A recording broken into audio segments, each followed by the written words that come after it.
Assalamualaikum warahmatullahi wabarakatuh. Salam sejahtera buat semua.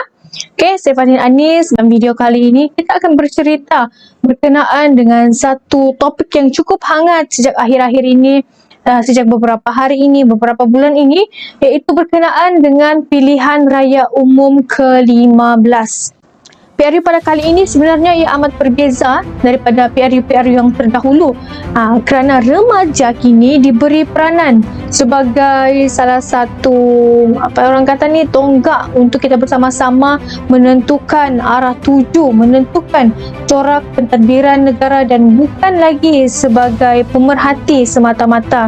Dan untuk pengetahuan juga, majoriti negara-negara di Eropah telah pun menurunkan had umur minimal pengundi mereka kepada 18 tahun sejak daripada era 60-an lagi. Manakala di negara-negara Asia pula, kebanyakannya umur-umur mengundi ini yang mempunyai demokrasi yang aktif dan progresif seperti di negara Bangladesh, Hong Kong, India, Iran, Iraq, Jepun, Korea dan Pakistan ialah seawal 18 sehingga 19 tahun.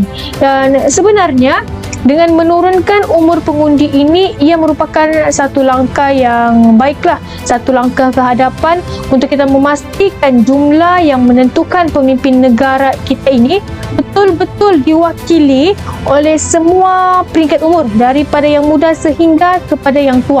Dan undi 18 ini sebenarnya ia dapat memberi kesegaran dari segi pemikiran, dari segi kepimpinan, parti politik dan dasar-dasar kerajaan dalam jangka masa yang panjang. Walaupun sebenarnya banyak sahaja kita dengar suara-suara sumbang yang mengatakan bahawa umur sebegini ini layakkah untuk kita mengundi, kan? Umur sebegini masih belum matang dan sebagainya. Tapi stigma ini sebenarnya kita perlu hapuskan sampai bila kita mahu berhadapan dan bermain dengan stigma seperti ini.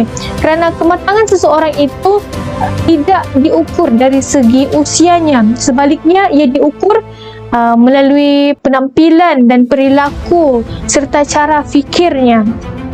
Kenapa perlunya pemimpin muda yang baru? Okey, seperti kita semua sedia maklum, kebanyakan pemimpin-pemimpin di Malaysia ini dibarisi oleh golongan-golongan kita boleh sebut sebagai veteran, di mana sebenarnya kita tidak boleh nafikan juga pemimpin muda yang dinamik dan progresif mampu membawa negara menuju kejayaan yang diimpikan oleh semua. Dan sebelum ini, mereka yang berumur 21 tahun dan ke atas sahaja layak untuk mengundi dan menjadi calon dalam pilihan raya. Jadi kita dapat lihat hasilnya mereka hanya matang selepas beberapa tahun ataupun tahun-tahun spesifik terbabit dalam bidang politik dan kepimpinan. Dan kesan yang dilihat juga nanti sekiranya kita teruskan dengan undi 21 tahun dan ke atas ini sahaja, politik dan kepimpinan negara kita risau hanya akan dibarisi oleh golongan tua dan kurangnya tenaga-tenaga muda, yang mana menjerumus akhirnya kita risau golongan-golongan muda ini akan merasakan bahawa politik dan kepimpinan ini hanyalah untuk golongan-golongan yang tua sahaja, kan, dan mereka menjauhinya.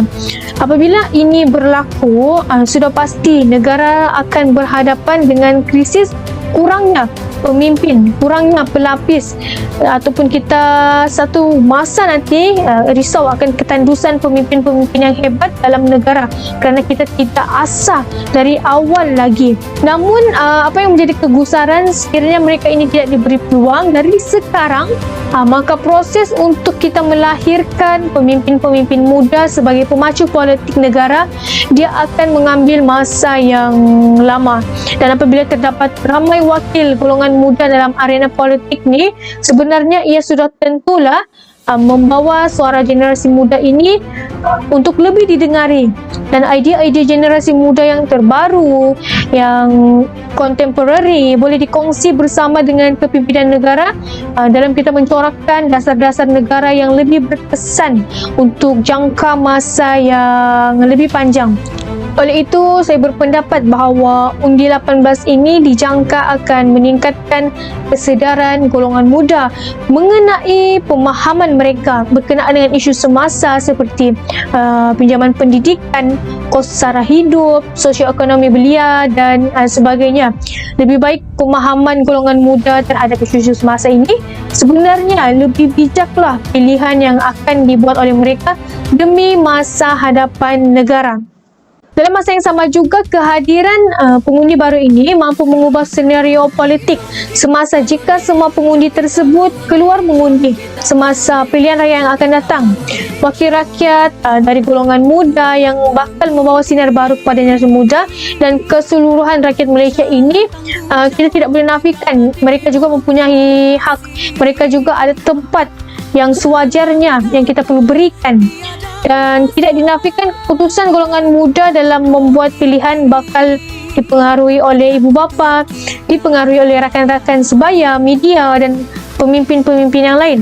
Namun, sebagai seorang yang telah diberikan hak untuk memilih pemimpin negara pada masa akan datang, kita juga mempunyai hak untuk kita membuat keputusan sendiri tanpa dipengaruhi oleh sesiapa ataupun tanpa dipengaruhi oleh mana-mana entiti luar yang cuba orang kata mendoktrin pemikiran kita dan sebagainya. Oleh itu, generasi muda perlu melengkapkan diri dengan ilmu pengundi dan sistem demokrasi. Manfaatkan peluang yang ada sebaik mungkin. Hari ini kita bukan lagi golongan yang hanya perlu mendengar dan mengikut apa sahaja arahan yang dikeluarkan daripada generasi-generasi tua, tetapi kini kita juga telah mempunyai hak yang sewajarnya untuk kita membuat keputusan, kita mencorakkan masa hadapan dan landscape politik negara pada masa akan datang. Jadi gunakan hak yang kita miliki dengan bijak, gunakan hak yang kita ada ini dengan matang dan berkesan. Jangan lupa untuk turun mengundi pada 19 November ini.